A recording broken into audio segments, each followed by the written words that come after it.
તમે વિડીયોમાં જે સાહેબને જોઈ રહ્યા છો તેમને નીચો જોવાનો વારો આવ્યો છે। એવું એટલા માટે કારણ કે તેમણે આરોપીને માર ન મારવાના 2 લાખ રૂપિયા માંગ્યા અને 1 લાખ લેવા જતાં રંગે હાથ પકડાયા છે। આ મહાશય છે સુરત ગ્રામ્ય એલસીબીના લોકરક્ષક હસમુખ ચુડાસમા।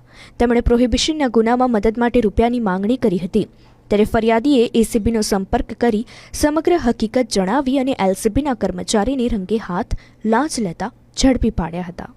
ફરિયાદીના પતિ તેમજ જમાઈ જે પ્રોહિબિશનના ગુનાના આરોપી હોય તેઓને માર નહીં મારવાના અવેજ પેટે લોકલ ક્રાઇમ બ્રાન્ચ સુરત ગ્રામ્યમાં ફરજ બજાવતા એક લોકરક્ષક હસમુખ ચુડાસમા એ રૂપિયા 2 લાખની માગણી કરેલી, જે પૈકીના 1 લાખની વ્યવસ્થા થયેલી હોય એ 1 લાખ રૂપિયા એ ફરિયાદી લઈ આવતા તેઓએ 1 લાખ રૂપિયા